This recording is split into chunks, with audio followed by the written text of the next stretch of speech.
അല്ല, ഓപ്പറേഷൻ സുധാകരനാണ് നടന്നതെന്നാണ് വെള്ളാപ്പള്ളി പറഞ്ഞത്. അല്ല, അതേക്കുറിച്ച് ഞാൻ ഒരു കമന്റ് ഇപ്പൊ തൽക്കാലം പറയുന്നില്ല. അല്ല, വെള്ളാപ്പള്ളി അനുനയിപ്പിക്കാൻ എന്തെങ്കിലും. Thank you very much. UDF convener Adoor Prakash, KPCC president Sunny Joseph, രണ്ടുപേർ പറഞ്ഞ വാക്കുകളാണ് പ്രേക്ഷകർ കേട്ടത്. ആരെക്കുറിച്ചാണ് പറയുന്നത്? വെള്ളാപ്പള്ളി നടേശനെ കുറിച്ച്. മാധ്യമപ്രവർത്തകർ ചോദിച്ചു, ഓപ്പറേഷൻ സുധാകരൻ എന്നാണല്ലോ വെള്ളാപ്പള്ളി നടേശൻ KPCCയുടെ പുനഃസംഘടനയെ വിശേഷിപ്പിച്ചത്. ഈ ചോദ്യമാണ് അടൂർ പ്രകാശിനോട് ചോദിച്ചത്. അദ്ദേഹം മറുപടി പറയാൻ കഴിയാതെ കുഴയുന്നത് ഈ ദൃശ്യങ്ങളിൽ നിന്ന് വ്യക്തമാണ്.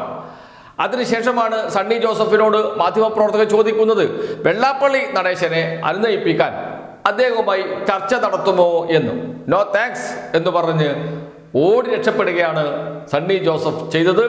അത് വലിയ ചർച്ചയായി മാറാൻ സാധ്യതയുള്ള നിലപാടാണ്. എന്താണ് പുതിയ നേതൃത്വത്തിന് SNDPയോടുള്ള നിലപാട്? എന്താണ് വെള്ളാപ്പള്ളിയോടുള്ള നിലപാട്? അത് വ്യക്തമാക്കുന്നതായിരുന്നു ഇപ്പോൾ പുറത്തു വന്ന ഈ രണ്ട് നേതാക്കളുടെ പ്രതികരണങ്ങൾ. അക്കാര്യത്തെക്കുറിച്ച് ഞാനൊന്നും പറയുന്നില്ല എന്നാണ് അടൂർ പ്രകാശ് പറഞ്ഞത്. എന്നാൽ ചർച്ച നടത്തുമോ എന്ന ചോദ്യത്തിന് നോ താങ്ക്സ് എന്ന് പറഞ്ഞ് ഒഴിഞ്ഞു മാറുകയാണ് ചെയ്തത് സണ്ണി ജോസഫ്. സണ്ണി ജോസഫ് വെള്ളാപ്പള്ളി നടേശനെ കാണാൻ പോകുമോ എന്ന ചോദ്യം ഉയരുന്നുണ്ട്. അടൂർ പ്രകാശ് വെള്ളാപ്പള്ളി നടേശനെ കാണാൻ പോകുമോ എന്ന ചോദ്യവും ഉയരുന്നുണ്ട്. രണ്ടുപേരും ഇതുവരെ വെള്ളാപ്പള്ളി നടേശന്റെ വീട്ടിലേക്ക് പോയിട്ടില്ല. എന്ന് വെച്ചാൽ SNDP യോഗത്തിന്റെ നിലപാടിനെ പൂർണ്ണമായും തള്ളിക്കൊണ്ട് തന്നെ അത് ഗൗരവത്തിൽ എടുക്കാതെ മുന്നോട്ട് പോകാൻ തന്നെയാണ് ഇപ്പോൾ KPCC നേതൃത്വം തീരുമാനിച്ചിരിക്കുന്നത്. അതുകൊണ്ട് തന്നെയാണ് മാധ്യമപ്രവർത്തകരുടെ ചോദ്യത്തിന് ഇത്തരമൊരു നിലപാട് പുതിയ UDF കൺവീനറും KPCC പ്രസിഡന്റും സ്വീകരിച്ചിരിക്കുന്നത്. എന്താണ് ചോദ്യം, എന്താണ് മുഴുവൻ വാക്കുകൾ എന്ന് ഒന്നുകൂടി കേൾക്കാം. അല്ല, ഓപ്പറേഷൻ സുധാകരനാണ് നടന്നതെന്നാണ് വെള്ളാപ്പള്ളി പറഞ്ഞത്. അല്ല, അതേക്കുറിച്ച് ഞാൻ ഒരു കമന്റ് ഇപ്പൊ തൽക്കാലം പറയുന്നില്ല. എന്തായാലും അതെ അതെ അതെ സുധാകരനാണ്. കണ്ണൂരിൽ ഞാൻ എത്തിയപ്പോൾ, പ്രഖ്യാപനം വന്ന് കണ്ണൂരിൽ ഉടനെ എത്തിയപ്പോൾ KPCC പ്രസിഡന്റ് K. സുധാകരൻ എൻ്റെ തലയിൽ കൈവച്ച് അനുഗ്രഹിച്ചു, എനിക്ക് മധുരം തന്നു.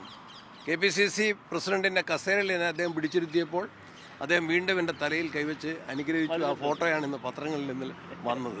പിന്നെന്തിനാ ചോദ്യം? അല്ല, വെള്ളാപ്പള്ളി അനുനയിപ്പിക്കാൻ എന്തെങ്കിലും. Thank you very much. കാര്യങ്ങൾ അത്ര സുഗമമല്ല എന്നർത്ഥം. മധ്യ കേരളത്തിൽ കൂടുതൽ ശ്രദ്ധ കേന്ദ്രീകരിക്കണം എന്നാണ് സുനിൽ കനോകുലുവിൻ്റെ റിപ്പോർട്ട്. അതാണ് ഇപ്പോൾ പുതിയ ഭാരവാഹികൾക്ക് ഹൈക്കമാൻഡ് നൽകിയ നിർദ്ദേശവും. മധ്യ കേരളത്തിൽ ശ്രദ്ധ കേന്ദ്രീകരിച്ച് പ്രവർത്തിക്കണം.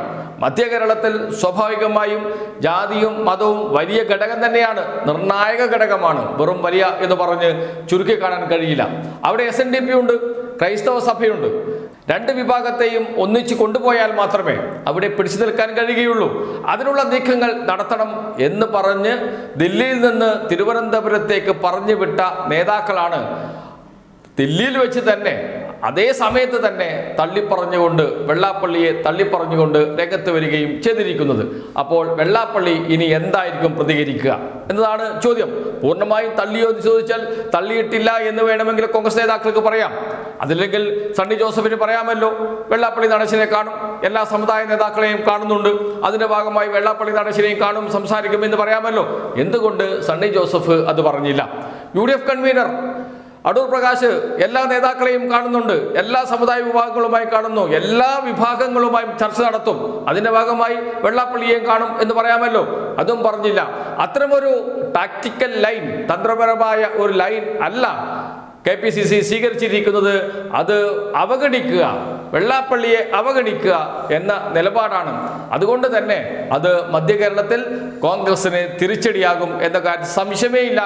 ഇതുവരെയും വെള്ളാപ്പള്ളി ഇത് സംബന്ധിച്ച് ഒരു അഭിപ്രായം പറഞ്ഞിട്ടില്ല എന്നതും വളരെ പ്രസക്തമാണ്.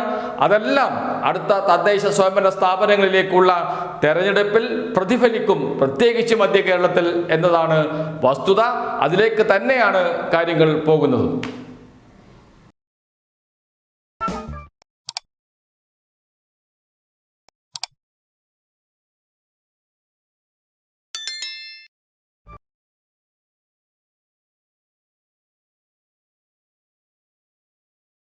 Yeah.